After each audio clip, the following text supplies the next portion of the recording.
YouTube. This will also, I imagine, go onto Facebook.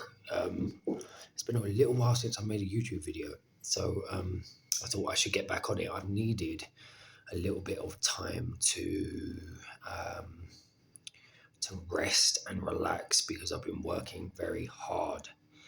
Um, this video that I want to make, um, it's going to be about boundaries. Is not the word that I want to use because I think boundaries are completely overdone in in today's current climate. Um, you know, um, of course, boundaries are important. I think and they're incredibly important.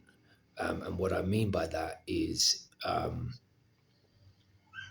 not just um, saying no to things that don't serve you, not just standing up for yourself and drawing a line and saying, okay, this is what I'm putting up with, and this is not what is working for me, with everybody in your life, but also all of the unsaid, unspoken things. Now, if you are very sensitive to energy, to people, um, it's a lot of the time there's things that are kind of when you have connections or interactions with other people, things that are not said. It's very subtle, um, and sometimes it can slip under the radar. And I think that it's not just about, you know, verbal boundaries or physical boundaries. Energetic boundaries. When you know that you're talking to somebody and what they're saying and what they what the energy that they're bringing to the table, they're not the same thing. So um, people do it all the time. They may talk to you with a friendly face, and behind the surface you can tell that they're judging you, or that they don't actually like you, or they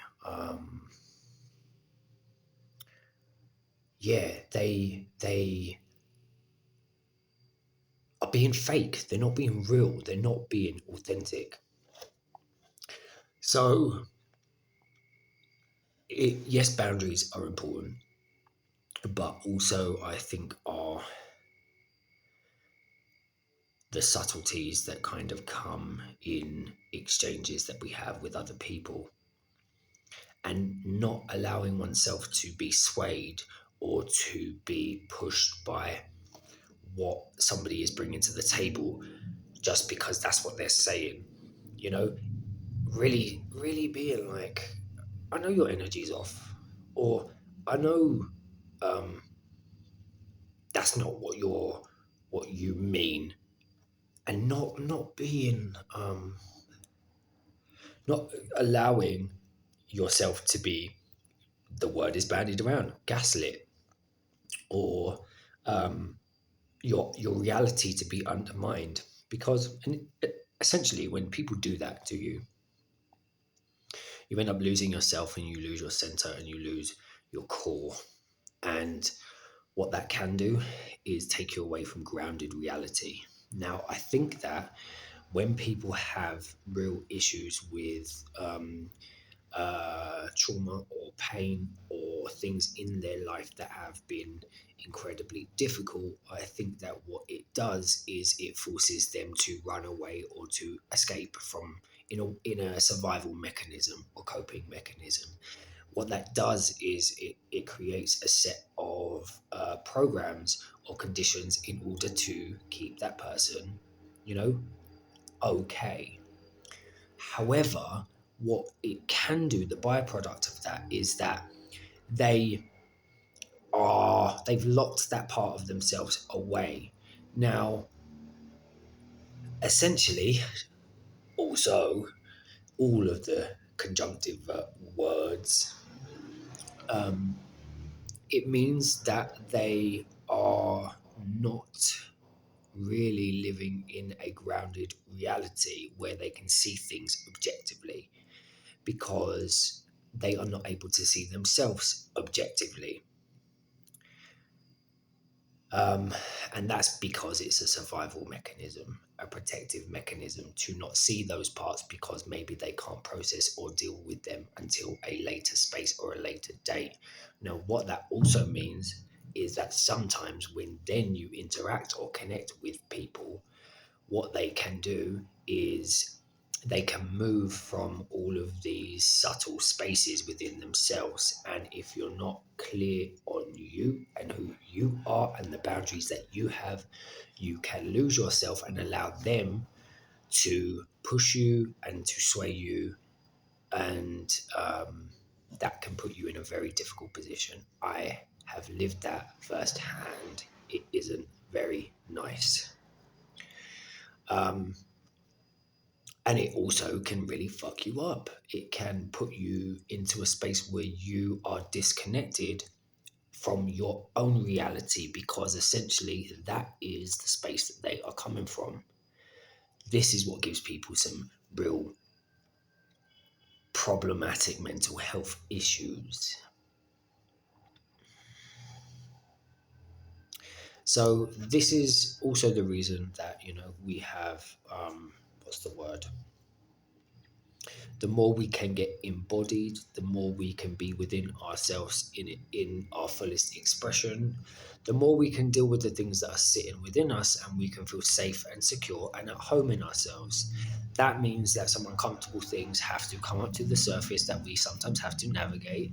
Um, and it means being very authentic and not running away or hiding from the parts of ourselves that feel uncomfortable or painful. Now, not everybody is willing to do this. Once again, I always say that everything is from God, so people are where they need to be, and there's a divine perfection in it. This is just the mechanics of how these things work. But what I will say is that one of the things that I have learned is energetic boundaries. I think is probably the theme of this video. Energetic boundaries. Trust your intuition, trust your instinct.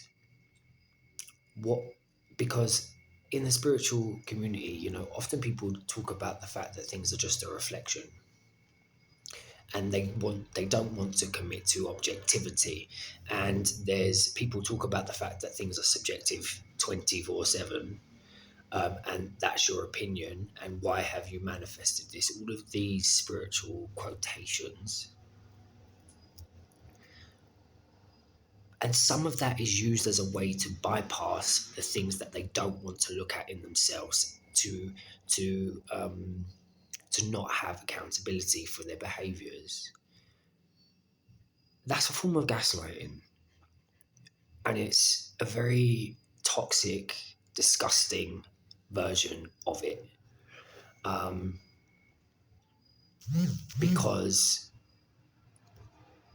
things aren't always projection. We live in duality. We live in separation. We are all from the same God, but we can experience each other because we're in a grounded, objective reality. To undermine those spaces is dangerous and not okay. And if there are spiritual practitioners or teachers, whatever the fuck you want to call yourself, right, that are um, promoting these ideologies or these ways of thinking, is cutting people off from base reality. That's not okay.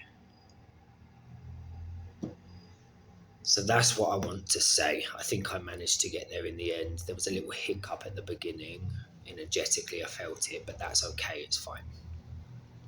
So, I'm like I said, all is good, all is God, all is love. This stuff helps us to move forward to something that's more nourishing for all of us. The same way as, I talk about junk food. It is not nourishing for us. Collectively, we need to move away from it. There's types of spirituality that are very toxic and harmful for people. Um, so yeah, so I hope that this helps in some form. I am going to put it on my YouTube channel, which I need to brush up a little bit because it's not as good as it could be, objectively. Um, and I probably will then post that link onto my socials. I believe is what I will do. So yeah, I hope that you're all good. I'm sending love to everybody. Like I work. I do sessions with people. I do tarot with people. Excuse me. I've had a lot of peanuts, so I can feel them. But I do sessions with people. I help them with their lives. They come in for sometimes it's one-off sessions, sometimes it's ongoing work. I am preferring to do the ongoing work. I think that that's where I'm going to focus my energy more so because I like to work with people over time. It just feels more nourishing for me, and I think I can really. Really get in and work with people in a really beautiful way, essentially. So, on that wonderful note, I am going to go. I am wishing you all lots and lots and lots of love. And until we connect again soon, in a